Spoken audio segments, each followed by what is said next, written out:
Saudi আরবে বসবাসরত premium residency বা বিশেষ আবাসন সুবিধাপ্রাপ্ত প্রবাসীদের জন্য এবার নতুন নিয়ম জারি করেছে দেশটির সরকার। নতুন এই নির্দেশনা অনুযায়ী প্রিমিয়াম রেসিডেন্সি হোল্ডারদের এখন থেকে নির্দিষ্ট কাজের অনুমতিপত্র বা ওয়ার্ক পারমিট গ্রহণ করা বাধ্যতামূলক করা হয়েছে। দেশটির শ্রমবাজার ব্যবস্থাপনা বিষয়ক ডিজিটাল প্ল্যাটফর্ম কিওয়া জানিয়েছে, নতুন এই পারমিটের জন্য ১০০ সৌদি রিয়াল ফি নির্ধারণ করা হয়েছে। সৌদি মানব সম্পদ ও সামাজিক উন্নয়ন মন্ত্রণালয়ের তত্ত্বাবধানে পরিচালিত কিওয়া প্ল্যাটফর্মের মাধ্যমেই শ্রমবাজার সংশ্লিষ্ট যাবতীয় কার্যক্রম সম্পন্ন হবে।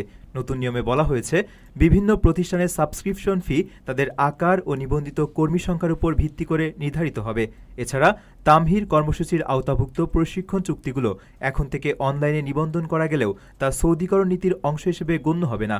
এসব সেবার ফি ব্যাংক কার্ড, সাদাত পেমেন্ট সিস্টেম অথবা কিউআর ডিজিটাল ওয়ালেটের মাধ্যমে অনায়াসেই পরিশোধ করা যাবে।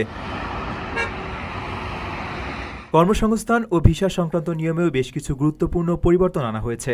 নতুন নির্দেশনায় বলা হয়েছে, কোনো কর্মী পদত্যাগপত্র জমা দেওয়ার পর নিয়োগকর্তা তা গ্রহণ বা স্থগিত না করলে প্রথম ৭ দিনের মধ্যে তা প্রত্যাহার করার সুযোগ পাবেন।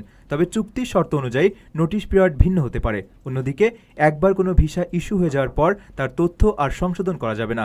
কোনো ভুল থাকলে সংশ্লিষ্ট ভিসা বাতিল করে নতুনভাবে আবেদন করতে হবে।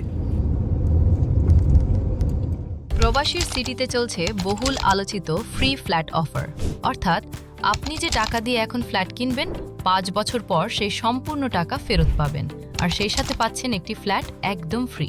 অফারটি সীমিত সময়ের জন্য, তাই দ্রুত যোগাযোগ করুন স্ক্রিনে দেওয়া নাম্বারে।